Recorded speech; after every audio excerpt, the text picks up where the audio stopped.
Hello guys, again I am with you with the topic land use pattern in India. Before this we have discussed about land resource, land utilization.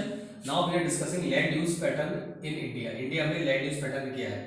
Land use pattern का मतलब ये है कि जो land है वो किस किस काम के लिए कितनी कितनी land जनरली यूज होती है, इस बात करना है, या किस किस काम के लिए land यूज की जाती है, ये land use pattern कहलाता है। किसी भी कंट्री की लैंड रिसोर्स को यूज करने का जो पैटर्न है वो डिपेंड करता है दो बातों पे। पहला है फिजिकल फैक्टर्स और दूसरा है ह्यूमन फैक्टर्स।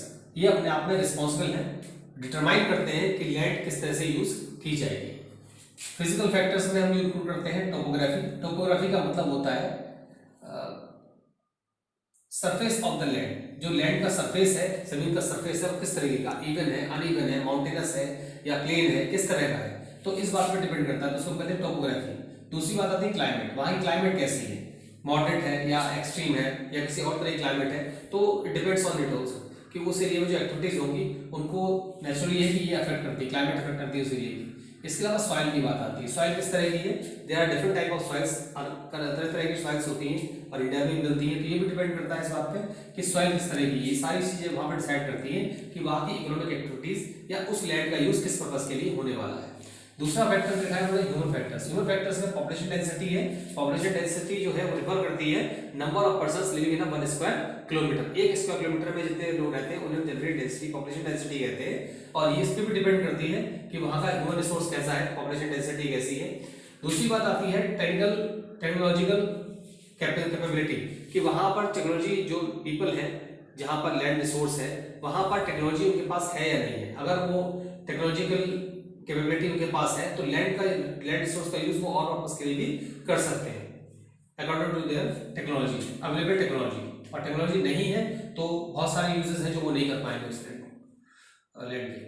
नेक्स्ट देखा है थर्ड उन्होंने कल्चर एंड ट्रेडिशंस और एटसेट्रा लिखा हुआ है। इसके अलावा कल्चर और ट्रेडिशन जो है ये भी अपने आप में इंपॉर्टेंट है कि किस तरह कल्चर है, किस तरह का ट्रेडिशन है, क्योंकि ये भी ह्यूमन की जो थिंकिंग होती है उसको अफेक्ट करते हैं, इन्फ्लुएंस करते हैं, प्रभावित करते हैं। और उसके अकॉर्डिंग ही जो ह्यूमन रिसोर्स है, जो पीपल है वहाँ के, वो डिटर्मिनेशन या डिटरमाइन करते हैं या डिसाइड करते हैं कि उन्हें लैंड का यूज किस पर्पस के लिए करना है।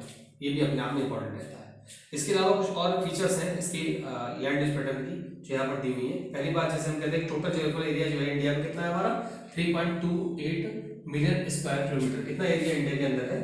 लैंड यूज डेटा जो हमारे पास अवेलेबल है वो सारे के सारे लैंड का यूज नहीं है। हमारे पास केवल 93% जो टोटल लैंड एरिया है इंडिया का, उसका केवल 93% एरिया का डेटा हमारे पास अवेलेबल है। बाकी 7% का हमारे पास अवेलेबल नहीं है। क्यों नहीं है? क्योंकि कुछ एरिया ऐसा है जो नॉर्थ ईस्ट के स्टेट्स हैं, जिसमें हम बात करते हैं मिजोरम है, मणिपुर है या नागालैंड है, ये ऐसे एरियाज हैं जिनका हमारे पास कोई भी रिकॉर्ड नहीं है। ये पता ही नहीं कि वहां पर जमीन की क्या यूज है, कितने पर्पस, किस काम के लिए कितनी जमीन यूज की जाती है, हमारे पास कोई भी डेटा इस तरह का नहीं है। नॉर्थ ईस्ट स्टेट स्पेशली, इसमें आसाम को छोड़ दिया, आसाम का डेटा हमारे पास है, लेकिन बाकी और दूसरे स्टेट्स का डेटा हमारे पास नहीं है। इसके अलावा ऐसी जमीन जम्मू एंड कश्मीर की, area of Jammu and Kashmir, Jammu Kashmir का कुछ ऐसा एरिया है जो पाकिस्तान के पास चला गया कुछ, और कुछ चाइना ने कैप्चर कर रखा है। तो इन दोनों कंट्रीज से थोड़ा थोड़ा एरिया कैप्चर कर रखा है, तो इनका भी रिपोर्ट, इनके भी जो इन्फॉर्मेशन है वो हमारे पास नहीं है। तो हमारे पास जो इन्फॉर्मेशन है, जो डेटा है, वो केवल 93% का है हमारे पास। 100% का डेटा हमारे पास नहीं है। 3.28 मिलियन स्क्वायर किलोमीटर का हमारे पास डेटा नहीं है, बल्कि कितने का है, 93% का है। इसमें से केवल 7% का डेटा हमारे पास अवेलेबल नहीं है। नेक्स्ट जो फीचर है वो ये है कि स्टेट वाइज जो है वेरिएशन, आप देखोगे कि जो लैंड यूज पैटर्न है, जैसे हम एग्रीकल्चर की बात करें तो एग्रीकल्चर का एरिया जो भी मिलेगा आपको स्टेट वाइज वेरिएशन मिलेगा उसमें, कि पंजाब और हरियाणा के ऐसे एरियाज हैं जहां पर 80% यानी 80% जो लैंड है दैट इज अंडर कल्टीवेशन। 80% ऐसी जमीन है जिसमें खेती होती है। और कैसी खेती होती है, नेट्स ऑन एरिया है। वो कैसा एरिया है, नेट्स ऑन एरिया, यानी कि रेगुलरली कल्टीवेटेड एरिया, हर सीजन में इसको कल्टीवेट किया जाता है। तो 80% एरिया जो है वो नेट्स ऑन एरिया है पंजाब और हरियाणा में। जबकि आप दूसरे स्टेट्स में जाते हो, जैसे आप जाते हो अरुणाचल प्रदेश में, जैसे आप जाते हो मिजोरम में, जैसे आप जाते हो मणिपुर में, या आप बात करते हो अंडमान निकोबार की, तो यहाँ पर कंडीशन ये है कि लेस देन 10%, 10% से कम ऐसी जमीन है जो अंडर कल्टीवेशन है, यानी less than 10% area of these states is under nets on area. यहाँ पर नेट सोइल एरिया अंडर में आता है। तो एक तरफ वेरिएशन देखिए आप, एक तरफ 80% जा रहा है पंजाब हरियाणा में और दूसरा 10% से भी कम लैंड जो है वो अंडर कल्टीवेशन है। इसके अलावा नेक्स्ट एक पॉइंट आता है नेशनल फॉरेस्ट पॉलिसी। ये 1952 में उन्होंने इसको डिजाइन किया गया था। तो इसके अकॉर्डिंग 33% जो ज्योग्राफिकल एरिया है किसी भी कंट्री का that should be under forest. तो वो अंडर फॉरेस्ट होना चाहिए या अंडर फॉरेस्ट कवर होना चाहिए या फॉरेस्ट कवर एरिया होना चाहिए।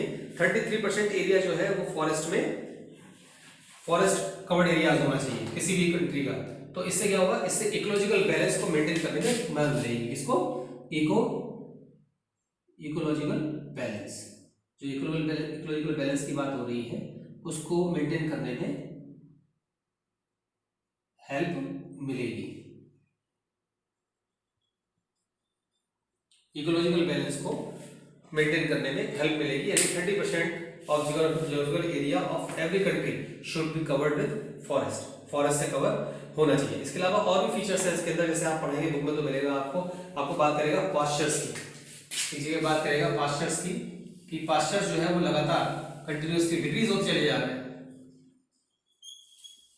जो पास्चर्स है या जो कॉमन लैंड है, पास्चर्स है या कॉमन लैंड है, ये धीरे धीरे डिक्रीज होते चले जा रहे हैं, कम होते चले जा रहे हैं। पास्चर लैंड या ग्रास लैंड्स की बात करें, पास्चर लैंड या ग्रास लैंड्स की बात करते हैं जहां पर जानवर आप चराने ले आते हैं, कॉमन लैंड से जहां पर जानवर चराने ले आते हैं, वो एरिया धीरे धीरे कम होते चले जा रहे हैं, जिसकी वजह से जो हमारे पास परमानेंट पास्चर्स हैं उनके ऊपर जो है प्रेशर बढ़ता चला जा रहा है कि एनिमल्स को कैसे उनको फॉडर प्रोवाइड कराया जाए। तो इस तरह से खैर छोटी छोटी बातें हैं, आप बाकी चीजें बुक में पढ़ेंगे इस बारे में, जो main points that I have discussed already. Thank you.